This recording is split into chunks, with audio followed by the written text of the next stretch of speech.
The man struck his bride, a brutal slap that echoed through the luxury suite. He kicked her wheelchair away, believing his money and power made him untouchable. He thought she was trapped, weak, and utterly alone. But he hadn't counted on two figures running on the beach below, a Navy SEAL and his K-9 partner. They had heard the slap. They had sensed the cruelty. And they were about to deliver a kind of justice no amount of money could stop.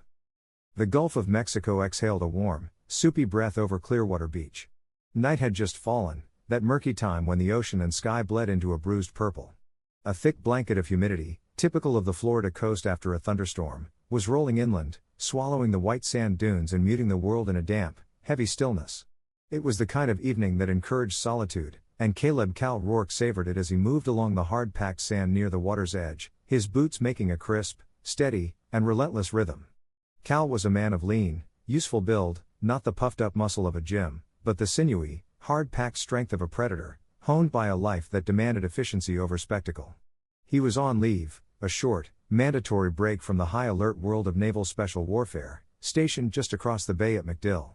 He was supposed to be relaxing, but his mind, like his body, was incapable of true rest. His eyes constantly scanned the line where the humid haze met the dunes, his breathing even. Beside him, moving as a single fluid shadow, was Rogue, a 90-pound German shepherd. Rogue was no pet. He was a partner, a trained asset with an intellect as sharp as his handlers. His gait was perfectly synced with Cal's, head high, ears pricked as he processed the myriad scents on the moist air. He was on leave, too, and seemed to enjoy the focused calm of the run far more than idle rest. High above them, perched on the dunes like glass and steel eagles' nests, the luxury condos of the Clearwater Beach Resort were beginning to glow. Beacons of wealth and comfort, a world away from the stark, disciplined one Cal inhabited. He usually ignored them, but tonight the contrast felt particularly sharp as he tried to empty his mind, to focus on the sand and the sound of the surf, fighting the tension from the last training cycle that still clung to him. Inside one of those condos, the atmosphere was anything but peaceful. The suite was immaculate, a sprawling space of white, beige, and glass that overlooked the very beach Cal was running on. But the minimalist luxury felt cold, sterile. Is this a joke? The voice, belonging to Julian Croft, sliced through the room's quiet. Julian was a man who looked like he'd been sculpted for a magazine cover, tall, blonde, with a jawline sharp enough to cut glass and a suit that cost more than a small car. At the moment, he was also radiating a chillingly controlled fury as he held a champagne flute up to the light, glaring at it. Standing before him, frozen, was a young man in a crisp white uniform, a member of the resort staff. The boy, no more than 20, looked pale, his hands clasped nervously. "Sir, it's the vintage you requested," he stammered. "I asked for the '08, Julian hissed, his voice low and sharp, more frightening than any shout. "This is the '09.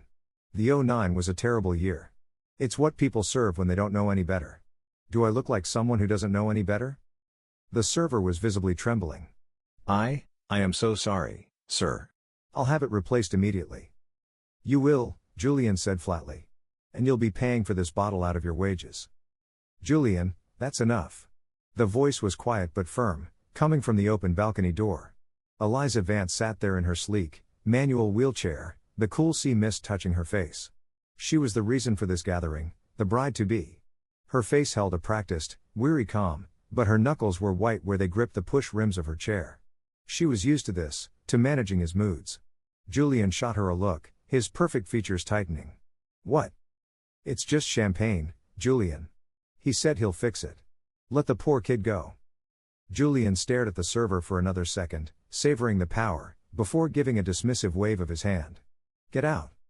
The young man scurried away as if escaping a predator. Julian let out a frustrated sigh, pacing, adjusting his already perfect tie. "This is our rehearsal dinner, Eliza.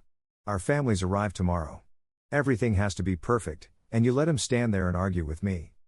He wasn't arguing, Julian. He was terrified. He was incompetent, Julian snapped, striding to the glass wall to look down at the darkening beach. "This whole event is a reflection on me, on us, and I will not be made to look like a fool by shoddy service." Eliza wheeled herself toward him, her tires silent on the thick carpet. She had learned long ago that his anger was a fire that had to be smothered quickly before it consumed everything in the room. "No one thinks you're a fool. Everything is beautiful. The flowers, the view, it's all perfect." Her voice was soothing, but the effort behind it was exhausting. This was her life, managing his fragile, explosive ego. "It's not perfect," he muttered. He turned from the window, his eyes cold and appraising. "You're always doing that, Eliza. You're too soft. You undermine me in front of them. It makes me look weak." "I wasn't." "You were." His voice suddenly rose, breaking through the cool facade. He was losing control, and the one thing Julian Croft couldn't stand was losing control. He snatched a clean flute from the bar tray. His movements were jerky. "For 5 years I have taken care of you. For 5 years I have given you this life, made sure everything was perfect, and you can't even manage a simple rehearsal dinner. That's not fair, Julian." "I didn't." "Do you embarrass me?" he roared. The words echoed in the sterile room. He was no longer the handsome fiancé. His face was a mask of pure, ugly rage. He drew his arm back and, in his fury, threw the empty champagne flute not at the wall, but at her. Eliza flinched, twisting her chair, but she wasn't fast enough. The glass missed her, but it shattered on the tile floor right beside her wheel, spraying tiny shards against her leg. She cried out, more in shock than pain. She looked up at him, her eyes wide with fear. "Julian." He was panting, his chest heaving, and the sight of her fear didn't placate him. It fed the fire. He advanced on her. You see what you made me do?" He raised his hand. Down on the beach, Cal was about to turn back, ending his run. The humidity was thickening, and the sound of the surf was getting louder. Then he heard it, faint, on the wind, a man's shout, high and angry. "Do you embarrass me?" Cal stopped, glancing up at the line of glowing condos. Just some rich couple fighting, he thought, shaking his head, about to dismiss it. A split second later, he heard the distinct sound of glass shattering on stone, followed immediately by the sound that changed everything. It wasn't a scream. It was a flat, sickening crack that cut through the humid air, distinct from the waves. It was the unmistakable, repulsive sound of a hand striking flesh. Cal hadn't even processed the sound when Rogue stopped dead. He didn't just stop. He went from a fluid, rhythmic run to a rigid statue in a nanosecond. His head shot up, his body lowered into a defensive crouch, his ears flattened. Every hair on his spine, from neck to the base of his tail, was erect. Cal looked at his dog. And then he heard the growl. It wasn't a bark, not a warning. It was a low-frequency rumble that seemed to vibrate up from the very sand they stood on, a sound of pure, cold aggression. This wasn't the growl for a stranger or a coyote. This was the growl Rogue reserved for an immediate, lethal threat. Cal trusted that sound more than he trusted his own eyes. Rogue's instincts had been honed in the dust of Kandahar. They had saved Cal's life twice. The dog's growl wasn't just an animal noise. It was data. And that data was telling Cal Rourke, in no uncertain terms, that high up there in that glowing box of glass, someone wasn't just in trouble. Someone was in danger. Rogue's growl wasn't a sound. It was a change in atmospheric pressure. It was the data Cal needed. He gave his dog a two-fingered hand signal, a silent command. "Watch." He didn't take the stairs. There wasn't time. He moved to the side of the condo, finding a purchase on a decorative but sturdy trellis that ran up the sandstone wall to the balcony. He went up in one fluid, silent motion, his boots finding gaps not meant to be handholds. He was over the balcony rail in under 3 seconds, landing in a silent crouch as the humidity swirled around him, making him a hazy phantom in the misty light. He saw the entire scene in a single, comprehensive glance, the shattered glass. Julian Croft, his face a mask of red rage, his expensive suit jacket askew on his shoulders, and Eliza Johnson, crumpled on the hard tile floor, her hand instinctively cradling her cheek, where a red handprint was already beginning to bloom. The echo of the slap seemed to still hang in the air. "Julian, please," she whispered, her voice broken. She pushed herself up on her elbows, her eyes fixed on her wheelchair, lying on its side a few feet away. She started to drag herself toward it, a painful, humiliating crawl. Julian saw her movement. His rage, having found its release in the slap, now needed a new target. He saw her desperation, and it disgusted him. "Please. You're nothing without me." He strode to the overturned wheelchair and, with a controlled, vicious motion, kicked the main wheel. The lightweight frame skittered across the tile and hit the far wall with a sharp crack. That act broke Cal's stillness. "That's enough." His voice wasn't a shout. It was low, steady, and carried an absolute authority. It cut through the tension in the room like a blade. Eliza gasped, her head whipping toward the dark shape on her balcony. Julian spun around, his eyes wild. He saw Cal, a tall, imposing stranger in running gear, radiating a quiet, lethal competence. In that instant, Julian's world tilted. He was the one who controlled every room he walked into.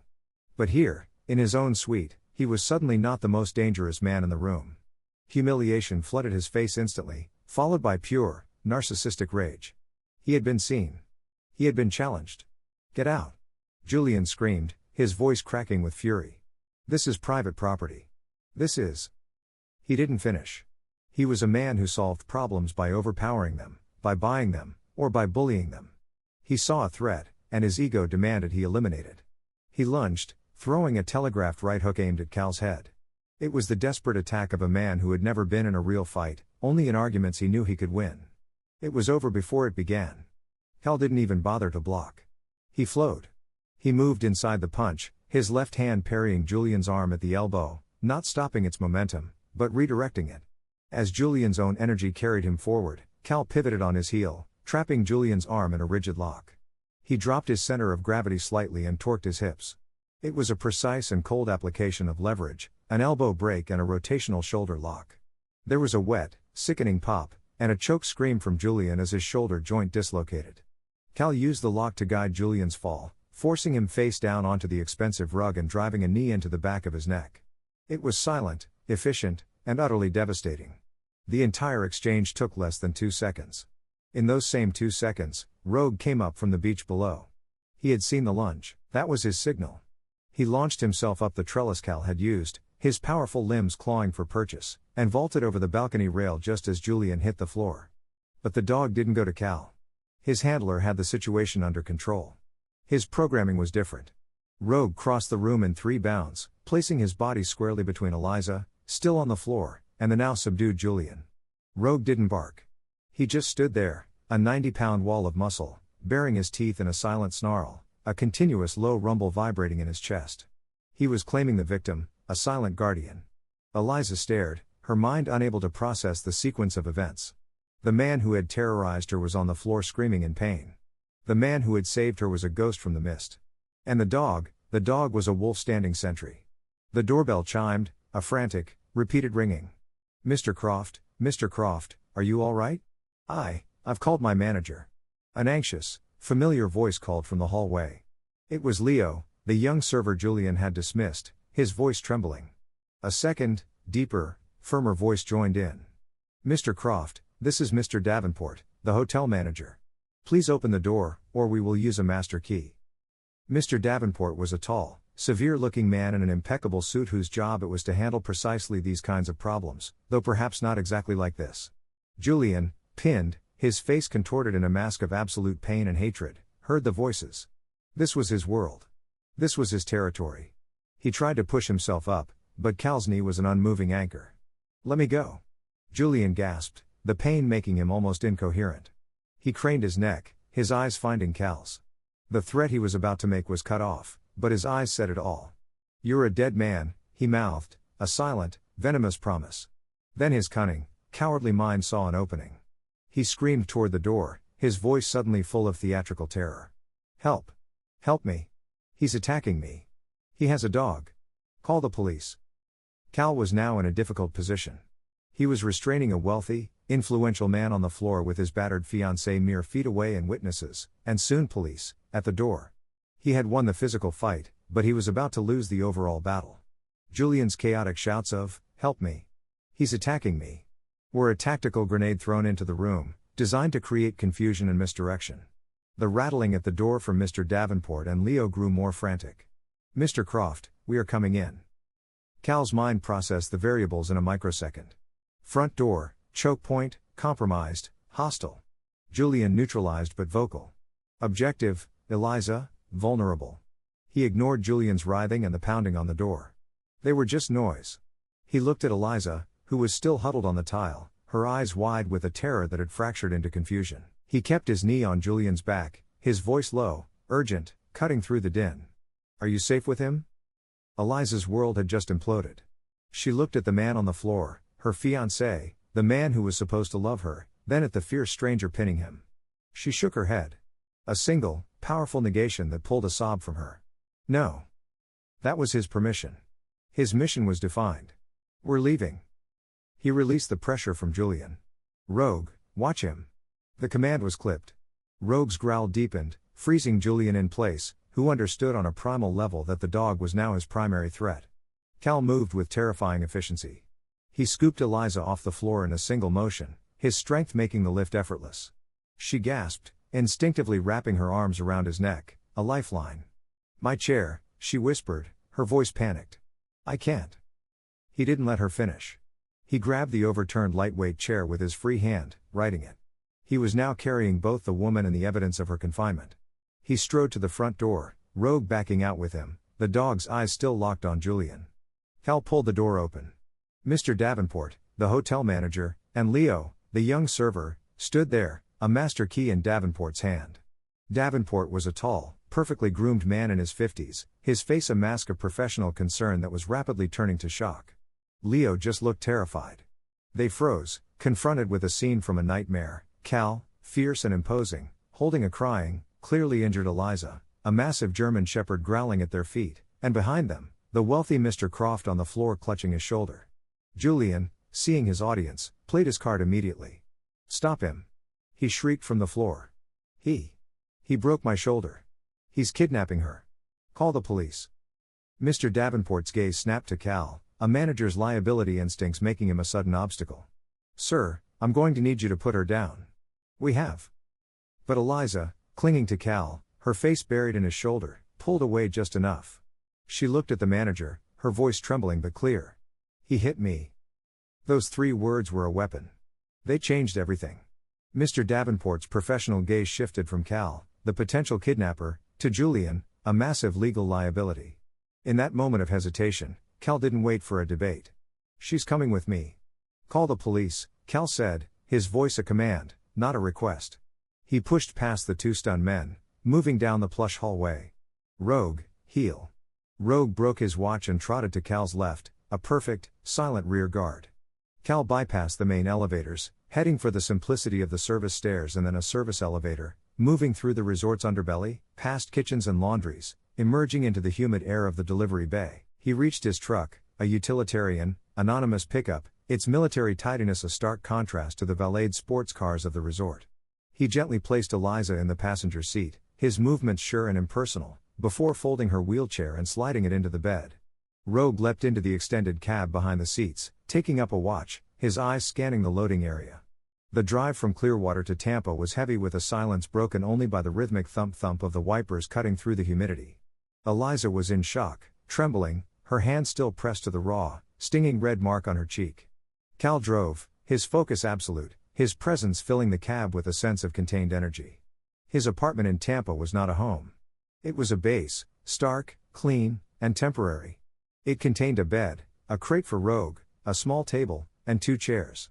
It smelled faintly of gun oil and discipline. He carried Eliza inside, setting her down on the small, firm sofa. "You're safe here," he said, and the finality in his voice made it a fact. He looked at the welt on her cheek, which was already starting to turn an ugly, deep purple. "We need to get that looked at." Eliza flinched, pulling the wool blanket he offered her tighter. "No hospitals, please. He'll find me. His family, they own." Cal cut her off, his voice flat. "No hospitals." He took his phone from his pocket. His movements were economical. He dialed a number. "Santiago." A short pause. "I'm in Tampa. I've got a female civilian with blunt force trauma to the face. Possible concussion. Non-hostile. I need you here, quiet." He listened, then hung up. "She's on her way." He turned and saw Eliza's purse on the floor. Her phone inside began to vibrate. An insistent buzzing in the quiet room. The screen, visible through the mesh, lit up, Julian Croft. It buzzed, stopped, and immediately buzzed again. Eliza stared at it, her body tensing as if the phone itself were a snake. Cal watched her, but he didn't move. This was her fight. The phone buzzed again, demanding. With a trembling hand, Eliza reached over, pulled it out, and looked at the name. Her thumb hovered over the accept icon, a lifetime of programming telling her to answer, to smooth things over. Then her eyes flicked to Rogue, who had quietly laid his head on her knee. She pressed the power button, holding it down until the screen went dark. The resulting silence that filled the room was absolute, a profound act of defiance. A short, confident knock came at the door 20 minutes later. "Cal, it's Maya." Cal moved to the door. "Rogue, stay." The dog, who had been resting his head in Eliza's lap, instantly got up, his body rigid. He wasn't looking at the door. He was looking at Eliza. Cal opened the door. Lieutenant Maya Doc Santiago stepped in. She was in civilian clothes, a plain t-shirt and cargo pants, her dark hair in a severe bun. She was a woman of sharp angles and an even sharper intellect, a Navy corpsman he'd served with who had seen far worse than a bar fight. She carried a heavy medical bag. "All right, let's see the damage," she said, her voice all business. The moment she took a step toward the sofa, Rogue moved. He didn't growl at Cal, his alpha. He moved past Cal and placed himself directly in Maya's path, blocking her from Eliza. He stood there, a silent, immovable wall, his head low. A deep, subterranean growl started in his chest. He wasn't threatening Maya. He was warning her. His mission had fundamentally changed: protect the asset on the couch. Maya froze, her hands dropping to her sides. A reflex gesture reaching for a weapon that wasn't there. "Cal, your dog." Cal was genuinely surprised. Rogue was trained to protect his handler, but this was different. This was allegiance. He saw the dog's posture, not aggression, but pure, unadulterated protectiveness of Eliza. "Rogue, stand down. She's friendly." The growl continued, the dog's gaze unwavering. Its loyalty had been imprinted. Cal's voice changed, hardening to steel, the voice he used on missions. "Secure." It was the all-clear, the signal that the engagement was over. The effect was instantaneous. The growl cut off as if on a switch. The tension left Rogue's body, and he backed away, sitting beside the sofa, though his eyes never left Maya. Eliza, who had spent years terrified of Julian's loud, fragile, and abusive protection, had watched this. She had just seen a 90-pound lethal weapon who was ready to defend or instantly obey a single quiet word, all for her safety. Tears welled in her eyes, but for the first time that night, they weren't tears of fear. This, she realized, was what real strength, what real protection, looked like. Eliza woke to two things, clear and immediate. The first was the harsh, unfamiliar glare of a South Florida morning, unfiltered by the expensive, automated blackout curtains of the resort. It was an unforgiving light. The second was the dull, heavy ache in her cheek, a physical anchor reminding her that last night had not been a nightmare. She was not in her suite. She was not a bride. She was somewhere else. She was on a hard, uncomfortable sofa, covered by a rough but clean wool blanket. She opened her eyes, her whole body tense. She was in the small, stark apartment. As she had dimly registered last night, it was a place of pure function. There was no art, no clutter, just a bed, a small kitchen table with two chairs, and him. She heard a sound, a quiet, methodical click, clack, click. It was coming from the kitchen. She turned her head, wincing at the pull of bruised muscles in her neck. Cal was at the table, his back to her. He was awake, dressed in a simple t-shirt and cargo shorts and looked like he had been for hours. He wasn't looking at her. He was focused intently on an object on the table. It took her a moment to realize what it was. It was her wheelchair. He had it flipped upside down. In his hand was a dark metal multi-tool, and he was working with an engineer's precision on the front left caster, the one that had taken the impact when Julian had kicked it. Eliza watched, frozen. She was used to people interacting with her chair in one of two ways, with loud, condescending pity, or with the impatient annoyance Julian had shown. Cal was doing neither. He was treating it as a piece of equipment, a tool that had failed to perform its function. She watched as he methodically disassembled the small wheel, used the pliers on his tool to straighten the slightly bent axle, and then squeezed a single drop of graphite from a small tube into the bearings. He worked with a quiet, economical competence that was almost mesmerizing. This man, who had moved like a shadow and subdued Julian with frightening speed, was now meticulously repairing her means of mobility. Julian would have just ordered a new, more expensive chair and complained about the inconvenience. The contrast made her throat tighten. "You're awake," he said. He didn't turn around. His voice was low in the quiet room. His focus remained on the wheel. "There's black coffee on the counter." Maya left painkillers. You don't have to do that," Eliza whispered, her voice rough from sleep and disuse. He paused his work, the clicking stopped. "It was wobbling," he said, still not looking at her. The wheel was catching. A faulty tool is a liability. You need it to be reliable. He reassembled the wheel, spun it, and gave a single, satisfied nod. He flipped the chair back over, gave it a gentle push. It rolled straight and true. He finally turned and faced her. His eyes were intense, clear, and gave nothing away. He looked at her bruised face, but his expression didn't change. He wasn't pitying her. He was assessing her the way he had assessed the wheelchair. He poured a second mug of coffee and set it on the floor beside the sofa, within her reach. As he bent down, the sleeve of his t-shirt rode up, revealing a long, jagged scar that ran from his wrist to his mid-forearm. It wasn't a neat surgical line, but a puckered, angry-looking mark. "What happened?" she asked, her own hand moving to her aching cheek. Cal glanced down at the scar as if noticing it for the first time. "Afghanistan," he said, the single word a wall. He straightened up, holding his own mug. Eliza waited. She recognized a man hiding in his own fortress. She knew what that felt like.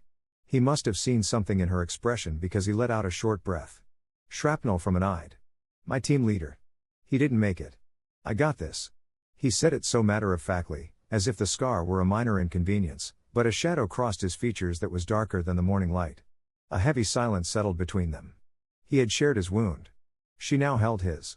He looked at her, his gaze unwavering. "He's done it before." It was a statement, not a question. Eliza looked down at the rough wool of the blanket. "No," she said, her voice barely audible. Not the hitting. That was the first time. But the yelling, the control, the way he looks at me like I'm a broken thing he owns." "Yes. Always." She pulled the blanket tighter. "Julian likes broken things. It makes him feel strong to fix them." "And the chair?" Cal asked, his voice neutral. This was it. The question she'd answered 1,000 times with 1,000 polite, vague deflections. But looking at this man, who had shared his own trauma so unceremoniously, a lie seemed cheap. "A car accident," she said, the words feeling foreign in the stark room. 5 years ago. Drunk driver ran a red light. I was a dancer." She hadn't said the word dancer out loud in years. It tasted like ash. "Ballet. I was good." He walked away with a few scratches. She pushed on, her voice taking on a thin, hard edge. "I got this." She gestured to her legs hidden beneath the blanket. "Julian. He met me afterwards at a charity function. He loved it. He loved that I needed him. He loved being the hero who saved the broken ballerina." The confession was a broken dam. Saying it all, the accident, the ballet, the sick, possessive form of Julian's love, made it more real than ever. The reality of her situation crashed down. She was in a stranger's apartment. She had no phone, no money.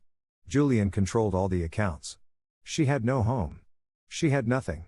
The room began to shrink. Her breathing quickened, growing shallow, then catching in her throat. The coffee cup on the floor seemed to tilt. She was shaking, a violent, full-bodied tremor that had nothing to do with the cold. It was a full-blown panic attack. Cal saw the shift instantly. The color drained from her face, her eyes wide. He'd seen this look before, on the battlefield. Shock, the moment the mind disconnects. Maya had warned him. "Breathe," he said, but it came out like an order, too harsh. He took a step toward her, unsure of the protocol. He was trained for combat wounds, for GSWs and tourniquets, not this. But he wasn't the only other one in the room. Rogue, who had been lying in his crate, watching everything with quiet, intelligent eyes, was on his feet. He sensed the change in the environment, the spike in Eliza's scent, the smell of pure, unadulterated terror. He moved, not to Cal, but to her. He walked to the sofa, his claws clicking softly. He didn't bark. He didn't whine. He pushed his large, heavy head under her trembling hands, hands that were clenched into fists. He forced them open, nudging his wet nose into her palms. Eliza gasped, a choked, startled sound that broke through the spiraling darkness. Rogue didn't relent. He pushed harder, insistent, forcing his way into her lap, resting his heavy chin on her knees. He was a warm, living anchor in her storm. She had no choice. Her hands, which had been clenched against the world, reflexively tightened. She buried her fingers in his thick, coarse fur, grabbing fistfuls. And then the real dam broke. She buried her face in his neck, and the sobs that tore out of her were no longer the thin, reedy gasps of panic, but the deep, soul-shattering sounds of 5 years of grief and fear and humiliation. She clung to the dog as if he were the only solid thing on earth. Rogue didn't flinch. He stood there, a steady, immovable rock, taking the full force of her collapse. His body absorbed her tremors, his steady breathing forcing hers to slow. Cal stood frozen by the counter. He watched his dog, his partner, a highly trained lethal force asset, perform an act of pure, gentle empathy he hadn't known the animal was capable of. He watched the dog who would take a bullet for him now willingly take this woman's pain. Rogue had accepted her. He had chosen. And Cal, who trusted his dog's judgment over any humans, felt his own tightly guarded defenses shift. The woman on his sofa was not just a liability or a victim. She was, as Rogue had just declared, one of them. The morning after the breakdown felt fundamentally different. The sterile gray light of the apartment seemed softer. Eliza had woken on the sofa to find Cal already up, sitting at the small table, cleaning his sidearm with a frightening, practiced focus. Rogue was not in his crate. He was lying on the floor beside the sofa, his head pointed toward the door, a self-appointed sentry. As Eliza stirred, the dog's tail gave a single, almost imperceptible thump against the floor. Cal, sensing her movement, reassembled the weapon with an economical series of clicks that spoke of 1,000 repetitions. Maya called, he said, his voice low. She used to be Navy intel, still has a network. She ran Julian's name. He got up and moved to the single window, peering through a crack in the blinds at the street below. He wasn't just looking. He was scanning, his head moving in short, systematic sweeps. He's smart and he's fast.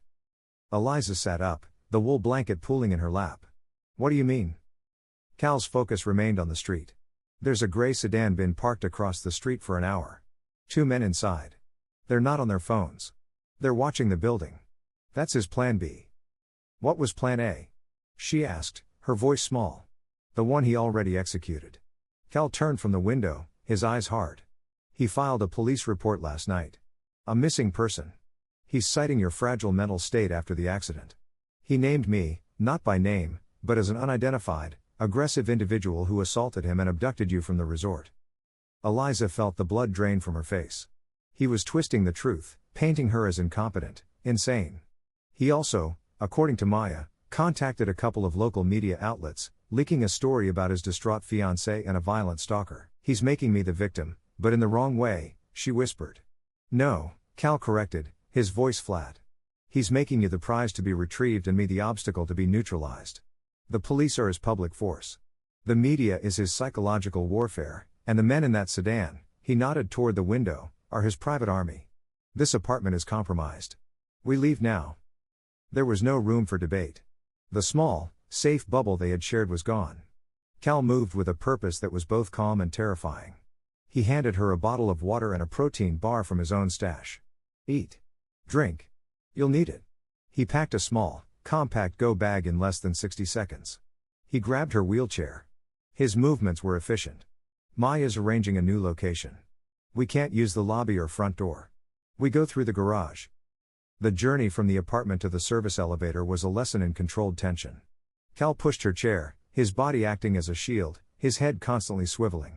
Rogue took point, not walking like a pet, but moving low and quiet like a scout, his nose testing the air in the stale hallway. They descended into the underground parking garage. The air was cool, damp, and smelled of concrete, oil, and old exhaust. The distant thump-thump of a ventilation fan echoed, amplifying the silence. Cal's truck was parked in a dark corner, away from the other vehicles near an emergency exit. Cal's pace was steady, but his eyes were everywhere, scanning reflections in car windows, checking the dark corners between massive concrete pillars. Rogue, trotting just ahead, was the first to react. He didn't bark. He didn't growl. He simply froze. The stop was so abrupt Cal almost ran into him. The dog's body was rigid, head low, his gaze locked on a blind spot between a large black SUV and a white work van about 30 yards away. Cal stopped, his hands tightening on Eliza's chair. Rogue. A short, sharp puff of air left Rogue's nostrils, his nose working overtime. He was smelling them, the sweat, the adrenaline, the aggression of men who were waiting. He stared at the spot, unblinking. Cal trusted the dog's senses over his own. He immediately changed course, pulling Eliza's chair back. Eliza, he said, his voice a low command. Whatever you hear, stay in the chair. It was too late. They'd been seen. Mr. Rourke? The voice was greasy, overconfident. It echoed slightly in the concrete space. A man stepped out from behind the SUV. He was heavy-set, in his 40s, wearing a cheap, too-tight windbreaker, and tapping a metal baseball bat into the palm of his hand. This was Dino, a man who looked like he'd spent his life as a low-level thug. He smiled, but it didn't reach his eyes. Mr. Croft sends his regards. He's very worried about his fiancée. As Dino spoke, a second man emerged from the other side, from behind the van. This one was built like a refrigerator, silent, his face a blank slab. He held a tire iron at his side. This was Hobbs, the muscle. They had them in a classic pincer, cutting off the path to the truck and the path back to the elevator. Eliza gasped, her hands instinctively tightening on the push rims of her chair. She was the bait, and they were trapped.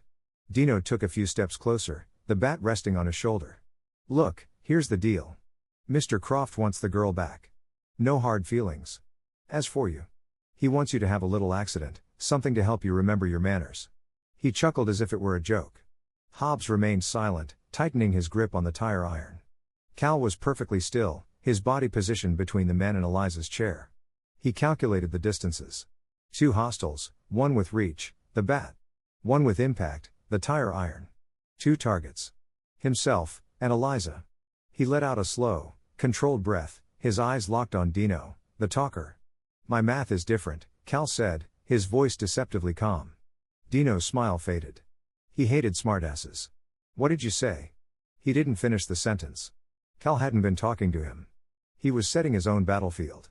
In one explosive, fluid motion, Cal spun, grabbing Eliza's chair. He didn't pull her back. He shoved her, hard, sending her rolling 20 feet back, where she bumped safely against the concrete wall of the garage, out of the immediate kill zone. Stay! He roared, a command for both her and the dog. In the same motion, Dino, realizing he'd been played, swung the bat. Get him! Hobbs charged. The fight was on. The fight began in the space between heartbeats. Cal's command, stay, was still echoing in the concrete garage as Dino's bat sliced through the air where Cal's head had been. But Cal was already moving. He didn't retreat from the charge. He moved toward it.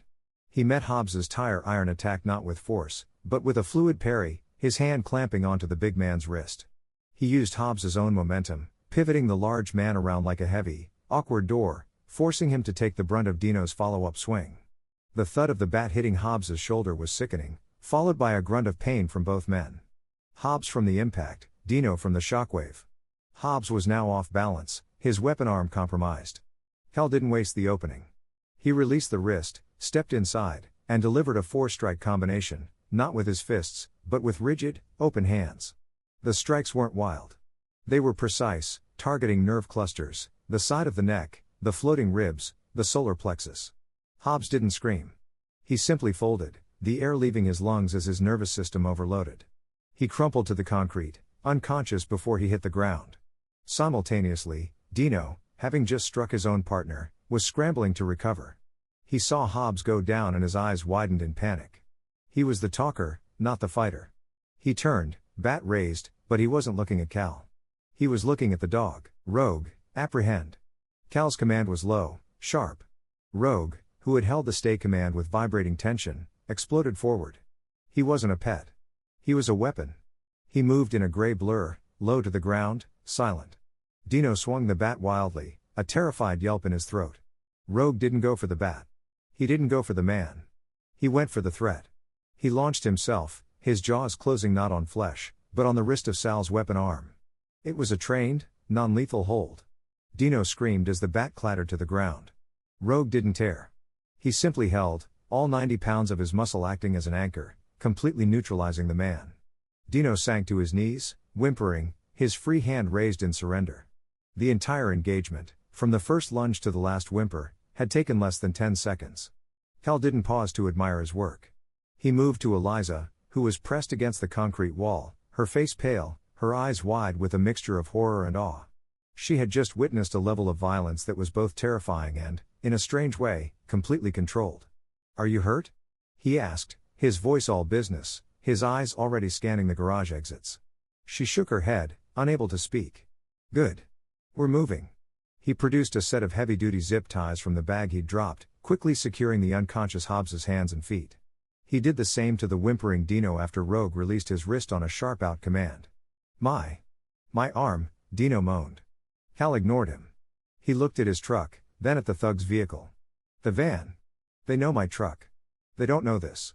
He fished Sal's keys from his pocket. He helped Eliza into the passenger seat of the anonymous white van, folded her chair, and slid it in the back. Rogue, load up. The dog leapt in, tongue lolling, mission accomplished. Cal started the van and drove out of the garage, leaving 2 men trussed up but discoverable. The drive was silent. Eliza's hands were shaking so badly she had to clench them in her lap. She was processing the raw, immediate efficiency of the violence she had just witnessed. He wasn't angry. He wasn't chaotic. He was a surgeon. Are they dead? She whispered, staring at her hands. No, Cal said, his eyes on the rearview mirror, his route already a twisting, unpredictable path through the city. They're inconvenienced. We're going to a teammate's place. It's safe. Off the books. He ditched the van 3 blocks from their destination in a busy North Park neighborhood, wiping his prints from the wheel.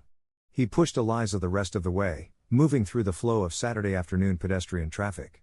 Just 2 more people in the crowd. Rogue trotted at his heel, invisible, his presence as natural as a shadow. The building was a 2-story 1970s-era apartment complex, all stucco and wrought iron. It was noisy with music from an open window and the smell of cooking food. This is it, Cal said. He pushed her toward a central courtyard, past a dry fountain, and stopped at the base of an exterior staircase. Eliza looked at the stairs. Then she looked at Cal, her face falling. There was no elevator. Oh, she said, the word a small, deflated sound. I can't. The humiliation hit her harder than the fear in the garage. She was a package, a piece of luggage, a burden. Cal looked at the stairs, then at her. He didn't sigh. He didn't offer pity. He solved the problem. Rogue, watch. He pointed at the wheelchair. The dog immediately sat, his gaze fixed on the chair, his new mission. Cal turned to Eliza. Arms around my neck. She hesitated, her face flushing. I said, arms around my neck. She complied, her trembling hands locking behind his head. He bent, slid one arm under her back and the other under her knees, and lifted her. The first time he had lifted her at the resort, it had been a frantic rescue. This was different. This was slow, methodical. She was impossibly light in his arms, but he felt the warmth of her, the rapid pulse in her neck against his cheek. She buried her face in his shoulder, not wanting the world to see her humiliation. He carried her up the stairs, his steps even, unhurried, as if she weighed nothing at all. He unlocked the apartment, carried her inside, and gently set her on a deep, comfortable sofa.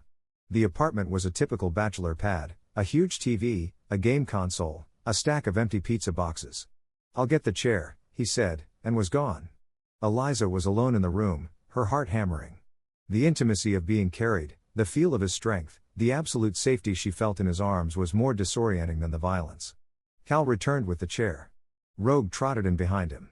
The door was locked. The blinds were drawn. They were, for the moment, safe. But the air in the room was stretched taut.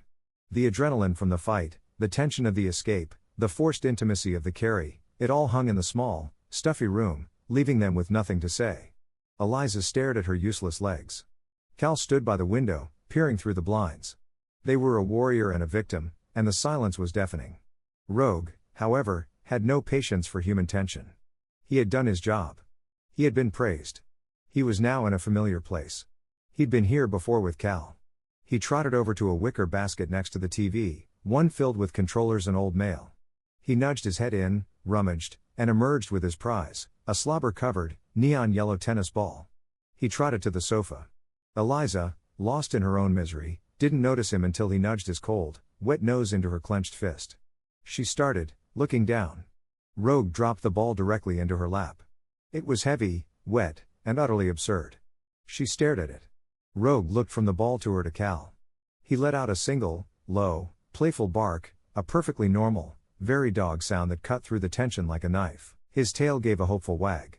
Eliza looked at the disgusting, wonderful ball in her lap. She looked at the lethal shadow by the window. She looked at the dog who was now vibrating with uncomplicated, playful joy. A small, strange sound rose in her throat. It was a laugh. It was a laugh that was broken by tears, but it was a laugh. Oh, really? She whispered to the dog. Now? She picked up the ball and in a moment of pure thoughtlessness, she tossed it, not at the dog, but in Cal's direction. It was a bad throw, but Cal's reflexes were absolute. He turned from the window, his hand shooting out, snatching the ball from the air one-handed. He froze, the ball in his hand. He looked at it, then at her. Her face, which had been a mask of horror and shame, was now broken by this small, fragile smile. He wasn't a Navy SEAL. She wasn't a victim. They were just 2 people in a room, and a dog who wanted to play fetch. That small, absurd act of normalcy changed the dynamic in the little apartment. The tension, which had been a palpable, suffocating presence, finally eased. For 2 days, they existed in a strange, suspended reality. They were fugitives, but for Eliza, it was the first time in 5 years she had felt truly safe. They talked, not about Julian, not about the danger, but about small things. Cal, it turned out, was a surprisingly good cook, capable of making a decent meal from his teammates' sparse pantry. Eliza spoke of her childhood, of the grueling, beautiful discipline of ballet. Cal listened, his silent focus a stark contrast to Julian's self-aggrandizing monologues. Rogue, the barometer of the house, spent his time not at the door, but sleeping, his head resting on Eliza's footrest. The only reminder of their situation was a small, black device Cal had produced from his go bag on the second day. It was a simple, digital audio recorder, with a single sliding button for activation. Julian is a creature of ego, Cal had said, his voice flat. He hit you because he's weak. He sent thugs because he's a coward. His next move, he'll try to use a bigger, legitimate force to bring you back. He'll use the police. He had placed the recorder in her hand. He will try to paint me as the monster. He will paint you as his victim. You are not a victim. You are a witness. If he finds us, you slide this. You record everything. Your words are your evidence. He had clipped the small device to the inside of her jeans, hidden but accessible. That was yesterday. Today, the piece shattered.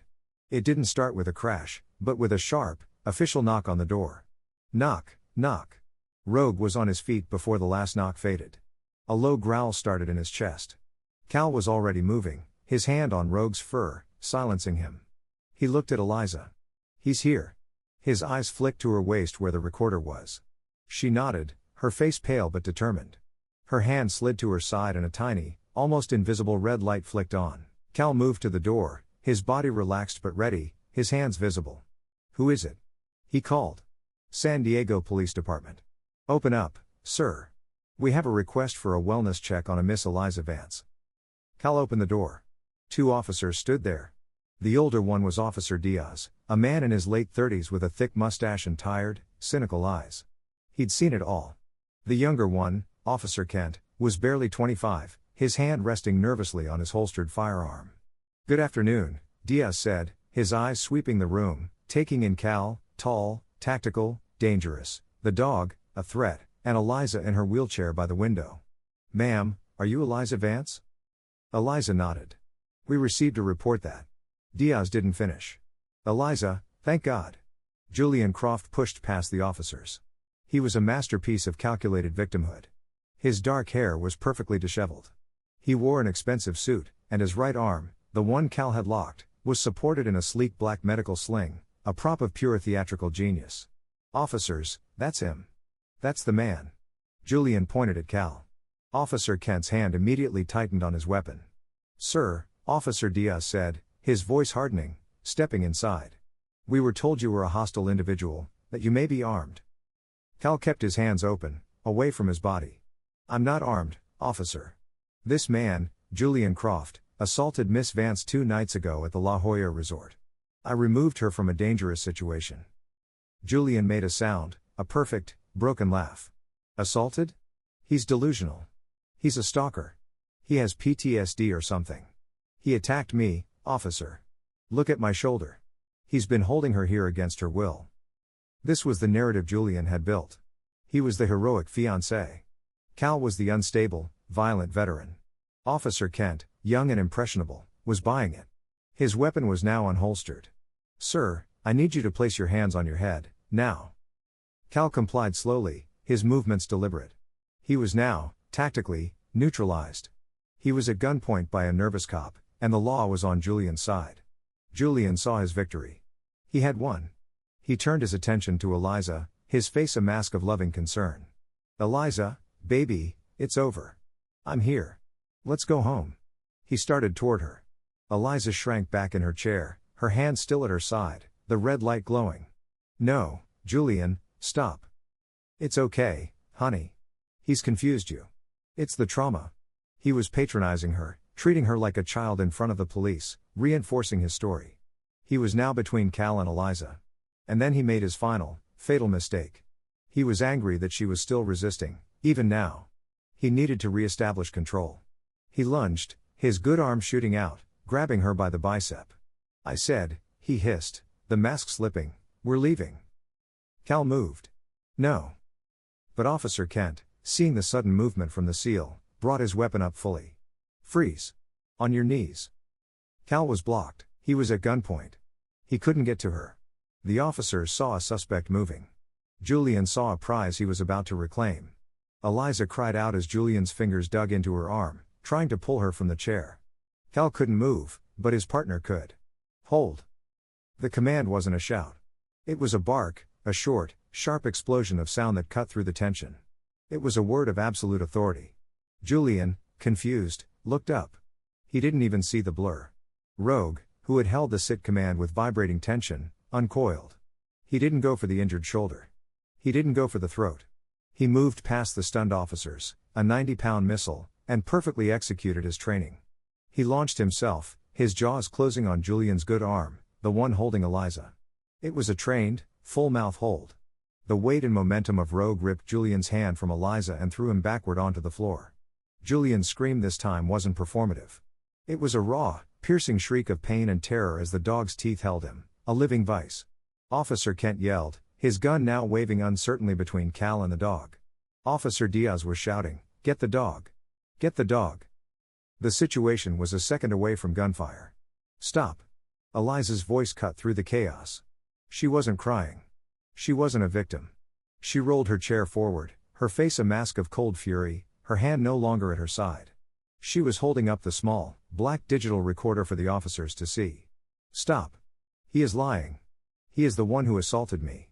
He sent 2 men to attack us in a parking garage. I am not being held captive."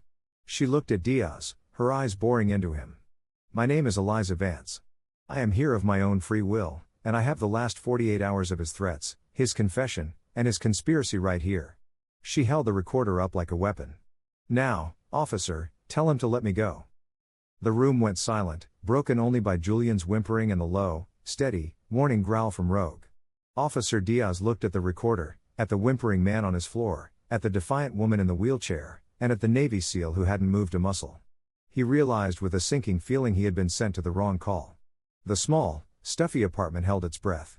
Officer Diaz, the older patrolman, let out a long, slow sigh, the sound of a man whose entire shift had just become a mountain of paperwork. He looked at the recorder in Eliza's hand, then at the man on the floor, Julian, who was now silent, his face white with pain and the sudden, sickening realization that he had lost. Rogue's growl was the only sound, a low, steady vibration of absolute control. "Mr. Rourke," Diaz said, his voice tired. "Call off your dog, please." Cal, his hands still raised, gave a short, sharp command. "Out." Rogue's release was instantaneous. It was as clean as the hold. There was no tearing, only a deep, controlled puncture. The dog backed away, saliva dripping, and sat at Cal's heel, his gaze still locked on Julian. Officer Kent, the younger cop, finally seemed to breathe, though his gun was still trembling. "Sir," Diaz said to Cal, "you can put your hands down."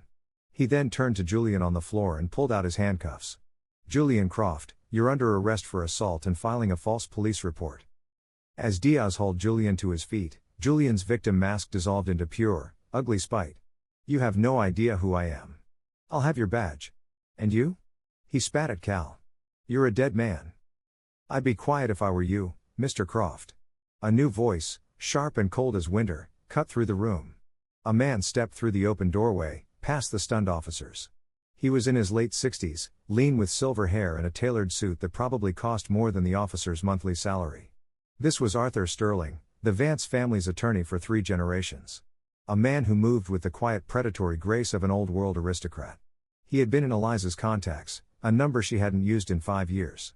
She had called him the moment Cal told her about Julian's Plan A. Arthur looked at Eliza, his expression softening for a microsecond. "Eliza, my dear, I am very glad to see you are safe." He then turned his cold, reptilian gaze on Julian. "Your little drama is over. Your access to the Vance family trust and all associated accounts has been frozen, pending a full investigation." Julian's face went from white to ashen. The assault charge was an inconvenience. This was a death sentence. "You can't," Julian stammered.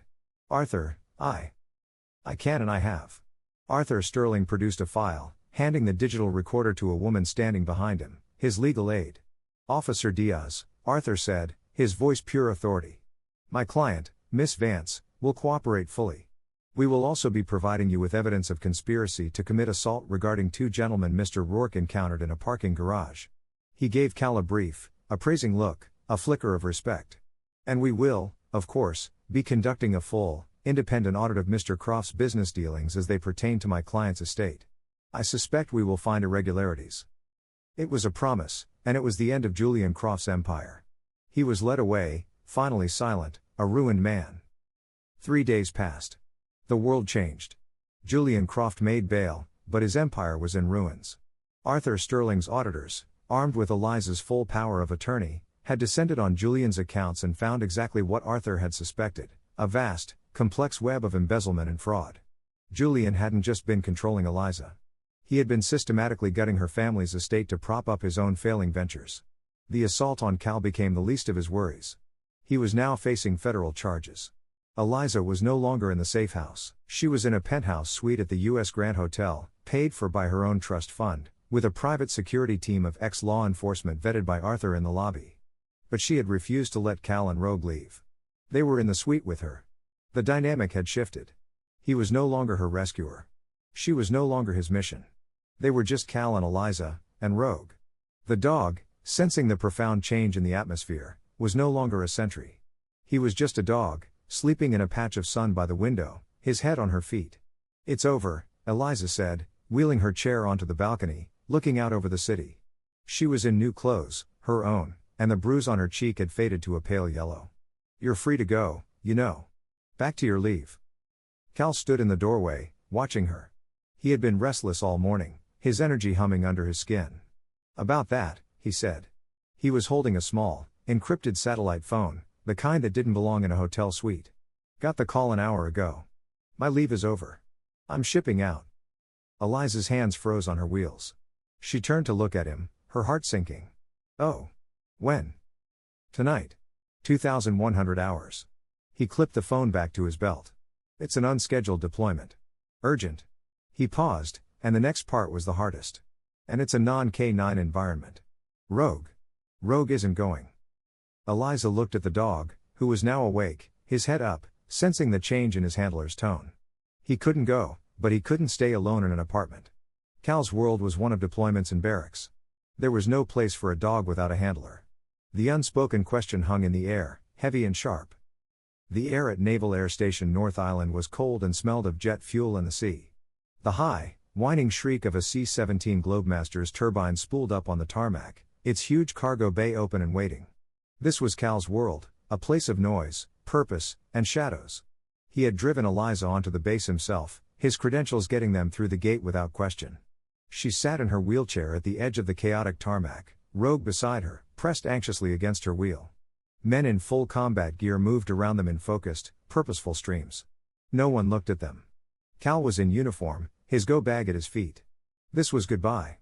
"So," Eliza said, her voice strained over the engine noise. "Afghanistan again?" Cal shook his head. "Somewhere colder."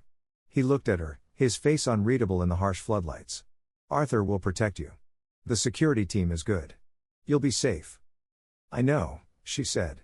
"I'm not afraid of Julian anymore." She was afraid of this silence, of the man who had walked into her life like a force of nature and was now leaving the same way. He reached up and pulled at the simple chain around his neck. 2 silver dog tags hung from it. He held them for a moment, the metal warm. With a practiced motion, he detached one of the tags from the chain. He pressed it into her hand. "Hold this," he said, his voice rough. "So you know it was real. I'll be back for it." Eliza closed her hand around the small, worn piece of metal, its edges sharp against her palm. She nodded, unable to speak. Then he turned to his partner. He dropped to one knee on the tarmac, bringing himself to Rogue's eye level. The dog whined, a low, pained sound of confusion and loyalty, nudging his head against Cal's chest. Cal wrapped his arms around the dog's thick, coarse fur in a rare, powerful hug. "I know, buddy. I know." He pulled back. He spoke to the dog, his voice low and firm. "Handler to K9. You have a new assignment." He reached for the dog's neck and with a click, unfastened his work collar, a thick nylon rig with a reinforced handle. It wasn't a pet collar. It was his uniform. Cal stood. He walked to Eliza, who watched, tears streaming down her face. He didn't clip the collar to her. He wrapped it, firm and secure, around the solid titanium frame of her wheelchair.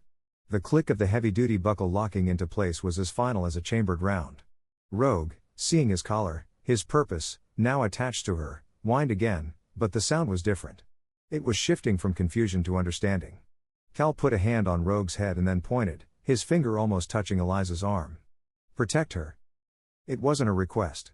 It was an order, a transfer of command. Rogue let out a short, sharp huff of air. He looked at Cal, then at Eliza, and then he sat, his body pressed so tightly against her wheelchair they were a single unit. He had accepted his mission. Cal gave the dog's head one last, hard pat. He looked at Eliza. "I'll be back," he said. He didn't kiss her. He just turned, picked up his bag, and walked up the ramp into the deep blackness of the plane without looking back. The ramp began to close. Eliza sat in the cold, chaotic night, her left hand clutching a dog tag, her right buried deep in the thick fur of her new guardian.